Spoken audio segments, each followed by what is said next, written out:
Hello everybody and welcome back. As always, I am Mateo311 and this is your channel for everything VR related. Today, we're going over the best VR games that we're still waiting for. Now I know what you're gonna say, how can these be the best if they haven't released yet? Well, I'm basing this off of expectations, as many of these titles are in fact sequels or coming from very reputable VR developers. So while there's still plenty of games releasing in 2022, these are the titles that will have the most mainstream appeal. Now opinions may vary, so I want to hear down in the comments what titles you're most excited for. There are of course links and timestamps in the description, but before we jump in, this video is brought to you by Raid Shadow. No, I'm kidding. I'm totally kidding. It's not Raid Shadow Legends. It's still Kiwi, my favorite site for accessories, guys. If you need anything for your Quest or any other VR headset, I highly recommend Kiwi.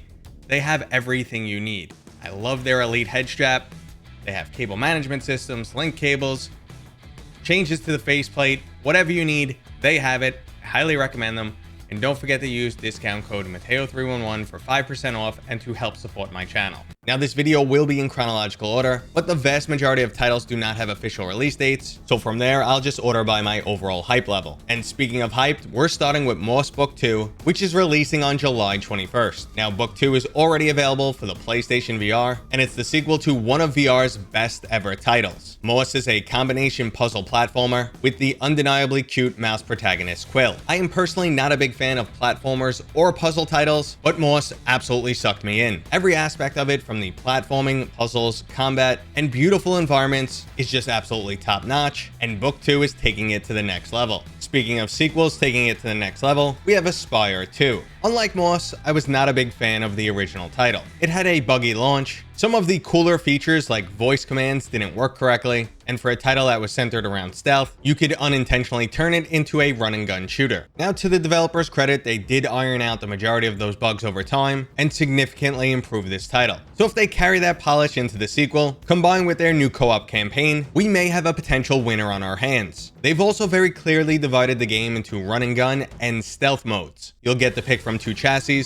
which specialize in those skill sets. So I'm definitely ready to jump back in and give the Espire world another shot when it releases this November. Now another co-op title that I'm looking forward to is the Exorcist Legion Sin. I personally have a hard time handling VR horror titles, but if I could bring a friend along, I'm all for it. Now the original Exorcist title included this adaptive scare system, so you never knew exactly when something would happen, and it definitely kept the anxiety level high. So if you have trouble handling that, the company of a friend will help, or maybe you're someone who enjoys seeing their friends pee their pants. Either way, the Exorcist Legion Sin should be on your list for when it releases late this year. Now for those looking for more than just horror, we have yet another sequel with Saints and Sinners Chapter 2. Retribution continues the original storyline from the first title and is adding more of what makes this series so good. More brutal combat, deep moral choices, and the compelling storyline, all with extremely high production value. I'm still really impressed that they were able to pull off Saints and Sinners on the original Quest, so I'm really excited to see how far they could push things with the PlayStation VR 2, Quest 2, and PCVR. Now we don't need to push VR hardware to the limits to make a fun game, and that's what I'm expecting from Among Us. It's rare that 8 people get to join together for a VR title and to enjoy backstabbing your friends. Now I've already played an unofficial version of Among Us through VR chat, and it is an absolute blast. But I'm expecting so much more from an official, fully funded title. Better graphics, controls, and maybe a few unexpected additions. The flat screen version of Among Us was already highly addictive, but trust me, experiencing this in VR is gonna take it to a new level. And while we're taking things to the next level, we have Propagation Paradise Hotel.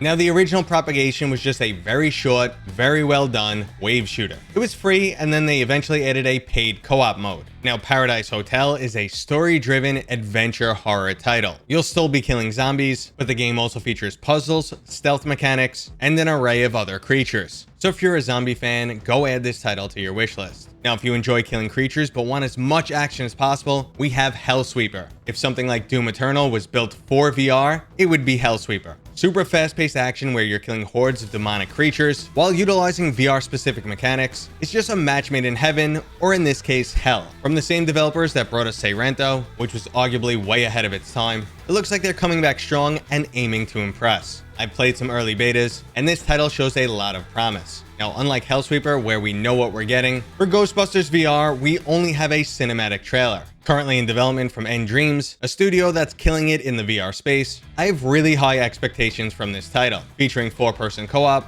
it looks like we'll get something similar to a kid-friendly After the Fall. I'm hoping mechanically it offers a lot more than just a run-and-gun shooter, because there is a ton of potential here, and Ghostbusters is a beloved IP, known for having a great sense of humor. But let's move into lesser-known projects with the action-adventure title Hubris. Hubris is one of the best-looking VR titles I have ever experienced, and you can easily put it up against Half-Life Alyx. The demo showed off an amazing combination of storytelling, exploration, and combat. Swimming up to the surface of an alien world is absolutely stunning. It included climbing, platforming, puzzles, and some really cool looking alien creatures. I completed the hour-long demo multiple times, and I honestly can't wait for this game to release. And that's the case for our next 3 titles, where my hype level is at a 10. The first one is the co-op shooter Gambit, which looks like a cross between Borderlands and Payday. It's maturely themed, featuring a ton of vulgarity and violence, making it right up my alley. It's boasting a 20+ hour co-op campaign, and it's just dripping with style. Now, while I personally love After the Fall, it looks like Gambit will include the items I feel are missing from that title, namely a storyline and some objectives besides just killing everything you see. Now, if you ask the developers what this game is about, it's jaguar blood, gunpowder pheromone, treasure chest musk,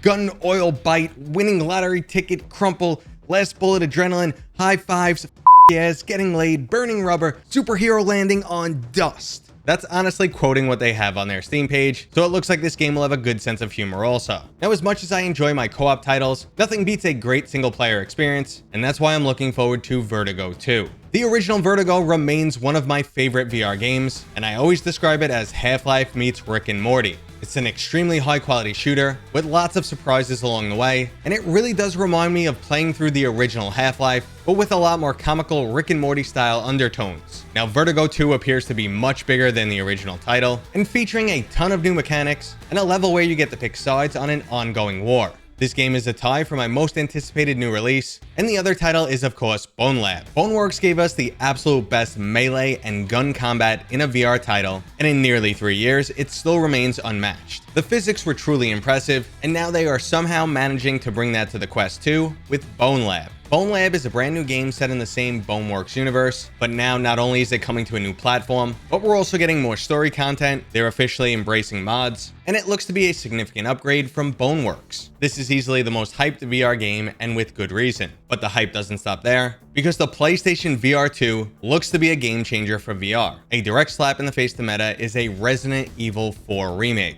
Instead of just getting a 15-year-old game to run in VR, they're actually remaking the entire title up to 2022 standards and making it playable on the PlayStation VR2. Now, Sony had some very specific wording during their recent State of Play, and while we know this title will be getting VR content, it doesn't sound like the whole game will be playable in VR. So we'll just have to wait and see what happens. And as much as I love Resident Evil 4, I'm starting to feel like this is the next Skyrim, releasing on every single platform imaginable. So if you prefer a new title, Resident Evil 8 is coming exclusively to the PlayStation VR 2. Now, for PCVR players, there is already a mod out there, which does a pretty great job, but nothing really trumps native support. But out of everything on today's list, the title that truly has me pumped for the PlayStation VR 2 is Horizon Call of the Mountain. Not only does this game look absolutely stunning and features mechanics like bow shooting and climbing that work perfectly in VR, but we also keep learning more about the overall scope of this title, and it finally looks like we're getting a full-length game rather than a short VR experience. You'll get to meet Aloy and other familiar faces from the Horizon world, and this might actually be the first AAA title since Half-Life Alyx. Okay, so that covers the biggest titles that should be launching by the end of the year, with the exception of those PlayStation VR 2 titles, which we most likely won't see until the first or second quarter of 2023. If I missed any launches that you're really excited for, please let me know down in the comments. If you enjoyed this video, go ahead and give it a thumbs up, and if you're new here, please consider subscribing.